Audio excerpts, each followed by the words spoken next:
कृष्ण कृष्ण कृष्ण हरे हरे, हरे राम राम राम हरे हरे।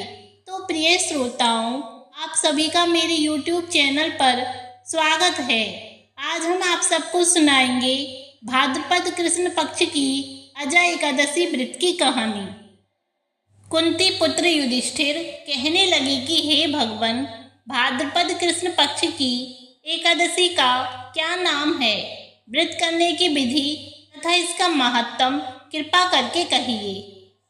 मधुसूदन कहने लगे कि इस एकादशी का नाम अजय एकादशी है। यह सब प्रकार के समस्त पापों का नाश करने वाली है।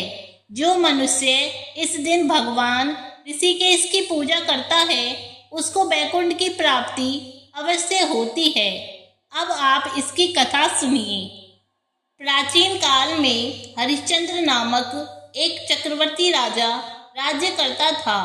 उसने किसी कर्म के वशीभूत होकर अपना सारा राज्य व धन त्याग दिया, साथ ही अपनी स्त्री पुत्र स्वयं को बेच दिया। वह राजा चांडाल का दास बनकर सत्य को धारण करता हुआ मृतकों का वस्त्र ग्रहण करता रहा, मगर किसी प्रकार से सत्य से विचलित नहीं हुआ। कई बार राजा चिंता के समुद्र में डूबकर अपने मन में विचार करने लगा कि मैं कहाँ जाऊं, क्या करूं जिससे मेरा उद्धार हो। इस प्रकार राजा को कई वर्ष बीत गए।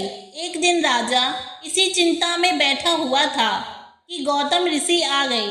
राजा ने उन्हें देखकर प्रणाम किया और अपनी सारी दुख भरी कहानी कह सुनाई। यह बात सुनकर गौतम ऋषि कहने लगे कि हे राजन, तुम्हारे भाग्य से आज से 7 दिन बाद भाद्रपद कृष्ण पक्ष की अजा नाम की एकादशी आएगी।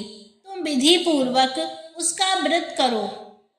गौतम ऋषि ने कहा, इस व्रत के पुण्य प्रभाव से तुम्हारे समस्त पाप नष्ट हो जाएंगे। इस प्रकार राजा से कहकर गौतम ऋषि उसी समय अंतर ध्यान हो गए।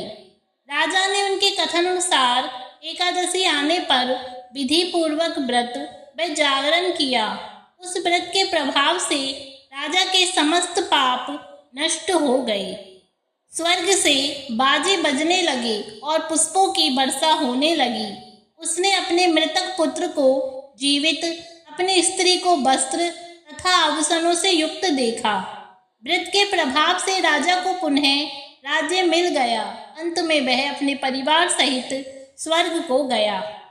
हे राजन, यह सब अजय एकादशी के प्रभाव से ही हुआ। अतः जो मनुष्य यत्न के साथ विधि पूर्वक इस व्रत को करते हुए रात्रि जागरण करते हैं, उनके समस्त पाप नष्ट होकर अंत में वे स्वर्ग लोक को प्राप्त होते हैं। इस एकादशी की कथा के श्रवण मात्र से अश्वमेध यज्ञ का फल प्राप्त होता है। तो इस तरह हुई अजय एकादशी व्रत की कहानी। धन्यवाद।